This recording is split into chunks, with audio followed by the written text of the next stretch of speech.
Hello, I'm Nick, and this is Today in Philosophy of History from Monday, 14 October 2024.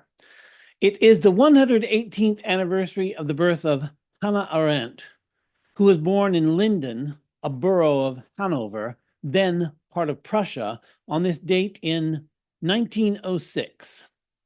Arendt was a student of Husserl, a student and the lover of Heidegger, and a student and later lifelong correspondent with Karl Jaspers. So, with that background, she was very much in the midst of existential phenomenology. But it's a tribute to her independence of mind that no one calls her work uh, existential phenomenology. And in fact, it's not. And it's also a tribute to her independence of mind that she wasn't a Marxist. Given her intellectual milieu, this was more common than not. Despite keeping her distance from popular philosophical movements, or perhaps because of it, Arendt was and has been and continues to be enormously influential. There are institutions dedicated to her memory. I occasionally go to the website for the Hannah Arendt Center for Politics and Humanities, and it seems like they're bent on parroting every luxury belief of the ruling class. But Arendt herself was made of sterner stuff, and she showed her independence of mind in ways that sometimes alienated others. She lost friends over her book Eichmann in Jerusalem, which was first published serially as reportage from the trial of Adolf Eichmann and later turned into a book. She made a number of historical claims that many considered to be controversial, and she did so in a spectacularly public way that drew widespread criticism, condemnation, but she didn't bend. There's a 2012 film about Arendt that largely covers this period of her life, which is, as far as my knowledge extends, historically accurate, and I recommend seeing it. Arendt's political thought is no doubt where she has been the most influential, but she also wrote many books of general philosophical interest, and many of these touch on philosophy of history. I personally find it difficult to read Arendt. There are times when I've gone over the same text repeatedly and I still feel like I'm missing something essential, so I go over it again. But this isn't the case with every book. The Origins of Totalitarianism is a historically dense book, densely packed with footnotes. On a typical page, there's as much footnotes as text. Still, I could follow that argument without much difficulty. Eichmann in Jerusalem I found to be a pretty straightforward book. I didn't feel I had any trouble understanding it, though to appreciate the book properly and the controversy it stirred up, a considerable background knowledge of the requisite history is necessary. Both books are as much histories as political works, and as such, they supply abundant material for philosophy of history. In particular, The Origins of Totalitarianism develops the idea of mass man, who is a product of mass society. So, in The Origins of Totalitarianism, Arendt wrote, quote, the chief characteristic of the mass man is not brutality and backwardness, but his isolation and lack of normal social relationships, unquote. The final section of The Origins of Totalitarianism makes careful distinctions among loneliness, solitude, and isolation so as to clarify the distinctive isolation of mass man. The individual in mass society, the mass man, is isolated even as he lives in a crowd. And there is both a left-wing and a right-wing critique of mass man. While Arendt's book is a work of political philosophy, she doesn't force her personal political views on the reader, as distinct from her views on political philosophy. But if you read between the lines, it's obvious that her understanding of the emergence of mass man is part of the leftist critique of mass man. I said earlier that Arendt wasn't a Marxist, but she does adopt some of the conceptual framework of the left. And one example of this is her use of the idea of social classes in her development of the concept of mass man. And here's one example of that.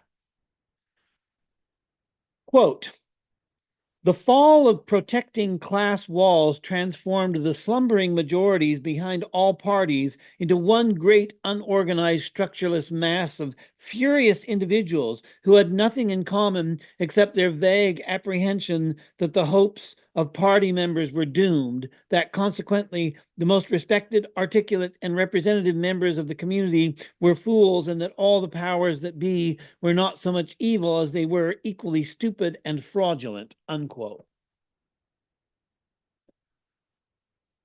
For Arendt, the traditional institutions that are demolished by mass society are traditional classes. And without this traditional class membership, the individual falls prey to, quote, passionate inclination toward the most abstract notions as guides for life, and the general contempt for even the most obvious rules of common sense, unquote. We could compare this statement to Edmund Burke's criticism of the overly abstract ideas of the Enlightenment philosophers. And with this connection, we glimpse the connection to the right-wing critique of mass man. Only right-wing thinkers don't use the language of mass man, but they do criticize the modern demolition of traditional institutions that mediated between the individual and the state, leaving the individual to enter into a relationship with the state alone, with no other subsidiary institutions, surviving to provide a buffer between the individual and the state. But here, here in the right-wing critique of mass man, the emphasis isn't on class membership, but on tradition. In any case, both those on the left and those on the right see in common a problem with the mass societies that emerged in the 20th century in the wake of industrialization, but they express this problem in distinct ways. If we took the trouble, we could translate the leftist critique in terms of mass man into the right-wing critique of the loss of tradition and vice versa. I'm not going to develop this idea here, but even the solutions the two ideas offer to the problem of mass man are intertranslatable, but each is incapable of seeing themselves in the other. In Eichmann in Jerusalem, Arendt develops the idea of the banality of evil, which appears once in the subtitle and only once at the end of the book. But despite it being mentioned so seldom, the theme is present throughout the book. The idea of the banality of evil is sufficiently intuitive that it shouldn't require much exposition. But when we expect evil to be wearing horns and carrying a pitchfork, banal evil that looks like your next door neighbor can be both disconcerting and disarming. In a mass society, banal evil can gain a following in virtue of its banality, which is assumed to be inoffensive to everyone and therefore safe. I'm not familiar with anything in Arendt's work that attempts to demonstrate a systematic relationship between mass man and the banality of evil. Of course, I don't have an encyclopedic knowledge of Arendt. It may be in there somewhere, but it's easy to see both as a product of mass society. These two books that I've been talking about, The Origins of Totalitarianism and Eichmann in Jerusalem, are reasonably straightforward, as I've said. I've had more difficulty following Arendt in her book On Revolution and in the 8 essays collected together in Between Past and Future, 8 Exercises in Political Thought. I want to emphasize that the difficulty I have in following Arendt isn't because she is unclear. Arendt is, on the contrary, a remarkably clear writer, which is doubly surprising given her relation to Heidegger. She didn't pick up any of Heidegger's opaque and oracular style. What I find when I read Arendt is that my mind wanders, and then I lose the thread of the argument. Since Arendt develops detailed historical arguments that run through entire chapters, if you lose the thread, as I often do, you have to go back to the beginning and start over again. It's in the first 2 essays of Between Past and Future, Tradition and the Modern Age, and The Concept of History, Ancient and Modern, that we find Arendt's most concentrated thought on history. Some of this material on history from Between Past and Future is echoed in her more deliberately philosophical treatise, The Life of the Mind, which discusses the same ideas in an overtly philosophical context, and at some points goes deeper into the exposition. Arendt's argument for her distinction between an ancient and a modern conception of history is subtle. It consists of several steps, and it develops over about 50 pages. For Arendt, The ancient and modern concepts of history both follow from a concept of nature, but in each case, the concept of nature is distinct, so it gives rise to a distinct concept of history. And this is familiar to us from Spengler. Arendt doesn't cite Spengler anywhere in this book, but Spengler made a distinction between the world as nature and the world as history. We can think of each as an alternative formulation of the other. In classical antiquity, nature was understood to be cyclical. History appeared when human beings engaged in actions that interrupted natural cycles. Human history is thus the exception to the rule of natural cycles. Natural cycles will always reassert themselves as the prevailing order of the world, but human deeds, being exceptional, will fade from memory and be lost unless we record them as history. So Arendt begins by citing Herodotus' interest in preserving the deeds of both Greeks and barbarians in his history. This ancient concept of history is subject to numerous changes and transformations over time, and these occupy the bulk of Arendt's essay. One of these transformations was the rise of Christianity, but Arendt treats this in a distinctive way that I haven't found in any other philosopher of time or philosopher of history. A familiar talking point in philosophy of history is that ancient societies had a predominantly cyclical conception of history, whereas Western civilization, since the Middle Ages, has had a linear conception of history. And this linear conception of history is the result of the Christianization of Western society. Arendt argues that Christianization is not what it appears to be in terms of its impact on history. And she writes, quote,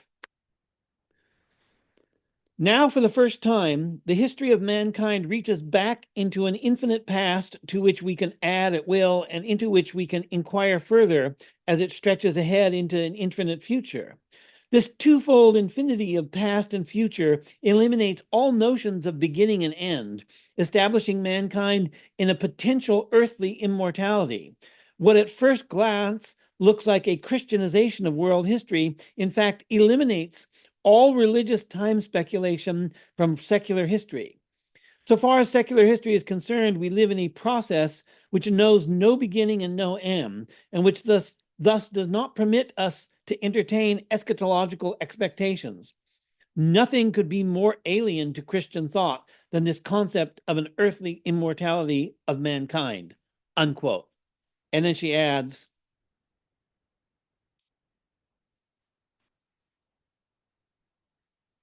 quote, "Even more alien to the modern conception of history is the Christian notion that mankind has a beginning and an end, and the world was created in time and will ultimately perish like all things temporal," unquote.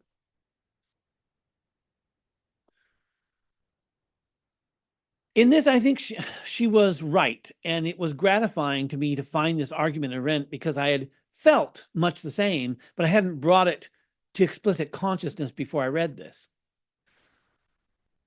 Arendt's argument in this chapter doesn't take a chronological form. Before her discussion of the apparent Christianization of Western history, Arendt begins to break down the barriers between natural science and history. And she doesn't call this the distinction between nomothetic natural science and ideographic historical science, but the distinction she is breaking down is very much in this spirit. The origins of the modern concept of history she locates in what she calls the world alienation of modern science. She doesn't use the term scientific revolution, just as she doesn't use the term industrial revolution, but she singles out prominent figures in the scientific revolution, in particular Copernicus and Descartes. Copernicus showed us the perception of the apparent fixity and stability of the world is an illusory artifact of our perception and our observing location within the universe. Descartes showed us that we cannot trust our senses. Cartesian doubt undercuts any straightforward relationship between the individual and the world. And while it took time for this to fully dawn, the double whammy of Copernicus and Descartes transformed our relationship to the world. Vico also plays a significant role in her exposition of the difference between the ancient and modern concepts of history. Vico's verum factum principle holds that human beings cannot understand nature because we haven't created nature, but we have created human history, so we can understand that. Arendt's undercutting of the distinction between the natural sciences and the social sciences puts Vico in a new light and suggests that we can, in fact, know nature because human beings now act into nature, as Arendt says. By this, she means that human beings not only work on natural processes, which we have always done, but we now initiate natural processes. The only example she gives of this is nuclear science, splitting the atom, as she calls it. But once we adopt the framing of Arendt's arguments, we can apply this much more generally. Nuclear science is neither the end point of science, to which all previous science has been leading up to as a telos, nor is it the beginning of something absolutely novel in history. With this realization, we can see that human beings have been working toward what Arendt calls acting into nature, but this process has accelerated with the technological capacities we now possess. For the ancient concept of history, nature was a cyclical process, and human deeds stood outside nature as singular and non-cyclical. What changes with the modern concept of history is that everything becomes a process, and this is, moreover, a linear process in which repetition is impossible. So she writes, quote, "The modern concept of process pervading history and nature alike separates the modern age from the past more profoundly than any other single idea. To our modern way of thinking, nothing is meaningful in and by itself, not even history or nature taken each as a whole, and certainly not particular occurrences in the physical order or specific historical events." Unquote. There are several consequences to the conceptualization of both nature and history as linear processes. One of the consequences is the apparent similarity to the linearity of Christian history, about which I quoted a passage earlier. This strands us, in a sense, in an infinitistic time continuum that stretches both into the past and into the future. In the preface to the essays of Between Past and Future, she says that man, in the full actuality of his concrete being, lives in the gap of time between past and future, and that, quote, "This small non-time space in the very heart of time, unlike the world and the culture into which we are born, can only be indicated, but cannot be inherited and handed down from the past. Each new generation, indeed each new human being, as he inserts himself into in between an infinite past and an infinite future, must discover and ploddingly pave it anew," unquote. This is an image that Arendt employs frequently of human beings sandwiched between an infinite past and an infinite future, and it is one of the themes that she also further elaborates in her book, The Life of the Mind. A moral consequence of this is the apparent degradation of the historical process that comes about as a result. Arendt twice characterized the transition to the modern conception of history as a form of degradation. Of the idea of nature as a process, she wrote, quote, "Invisible processes have engulfed every tangible thing, every individual entity that is visible to us, degrading them into functions of an overall process," unquote. And in making a distinction between meaning and ends, she says of the distinction, quote, "The moment such distinctions are forgotten and meanings are degraded into ends, it follows that ends themselves are no longer safe because the distinction between means and ends is no longer understood, so that finally all ends turn and are degraded into means," unquote. Halke Bronkhorst writes of Arendt's philosophy of history that, quote, "Arendt's theory of political freedom is embedded in a narrative philosophy of history about the decline of man as a political animal, a narrative defined for the most part from the first, Greco-Roman and elitist, concept of freedom," unquote. Bronkhorst is critical of this in Arendt, and I can agree in light of Arendt's characterization of modern developments as a degradation, that this is about the decline of mass man as a, or I should say, man as a political animal. Man declines, you could say, into mass man. That would be an interesting formulation of the problem. But Arendt is neither single-mindedly nor simple-mindedly declensionist in her philosophy of history.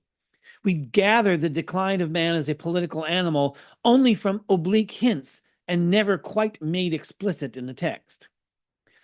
Another consequence of the conception of nature and history as a process is what Arendt calls functionalization. The world as a process renders everything that is a part of the world a function of that process. Nothing stands alone as a singular existent, as did the ancient deeds of ancient heroes that Herodotus wanted to celebrate and remember. In the third essay in Between Past and Future, What is Authority? She takes on obliquely and with considerable subtlety, the idea of surrogates for traditional institutions.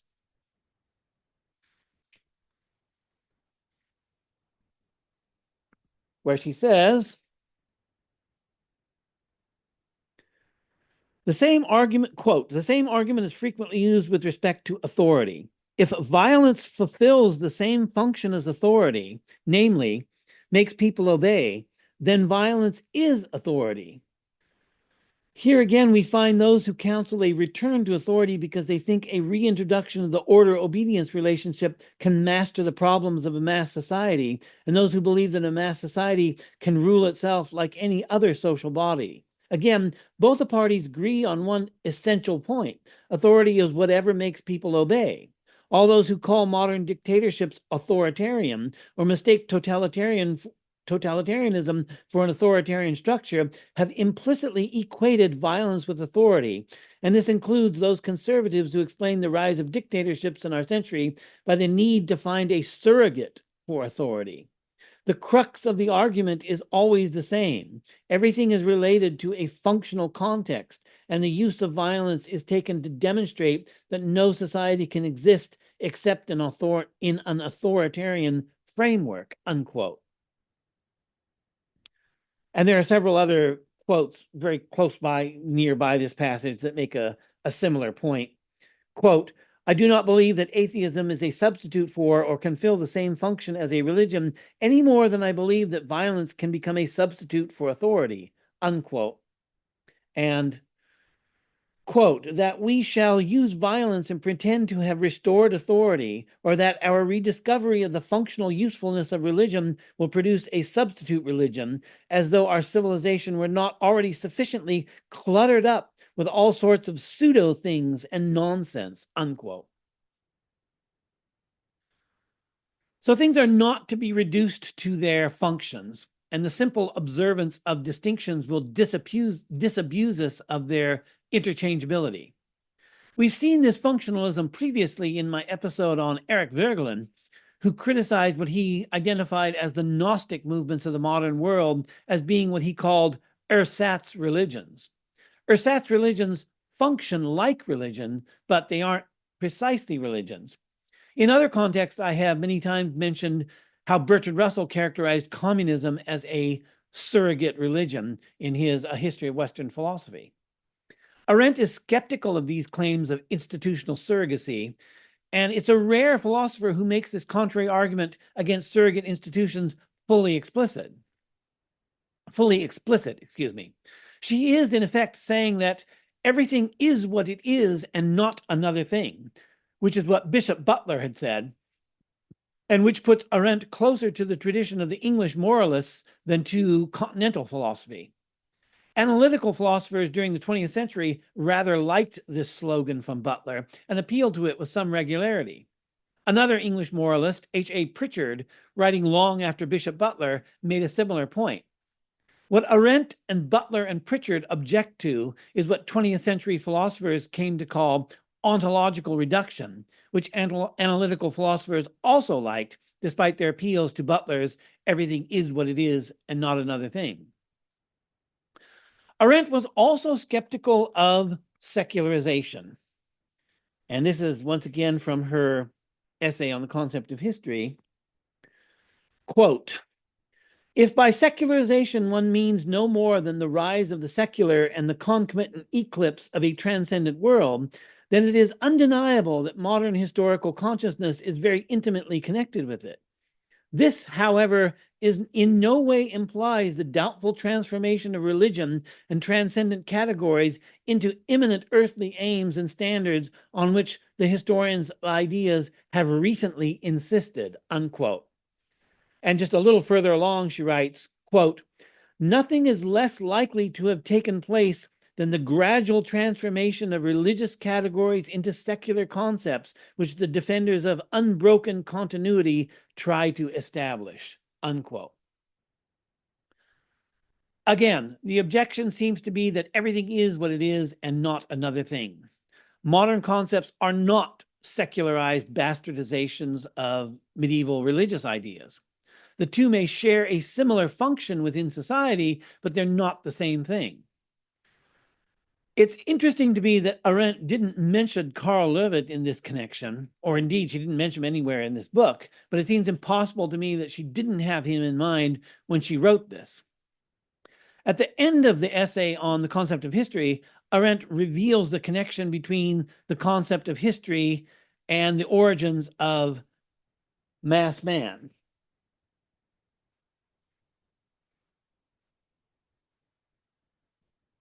Quote, in the situation of radical world alienation, and an aside here, remember that world alienation came about through modern science, and especially the work of Copernicus and Descartes and their disconnection of our thought from sense perception. So once again, in the situation of radical world alienation, neither history nor nature is at all conceivable. This twofold loss of the world, the loss of nature and the loss of human artifice in the widest sense, which would include all history, has left behind it a society of men who, without a common world which would at once relate and separate them, either live in desperate, lonely separation or are pressed together in a mass. For a mass society is nothing more than that kind of organized thing which automatically establishes itself among human beings who are still related to one another, but who have lost the world once common to all of them, unquote. So the end of her essay on history brings us back to the origins of totalitarianism, which we now see as a consequence of the development of the modern concept of history. So happy birthday, Hannah Arendt, and thanks for listening.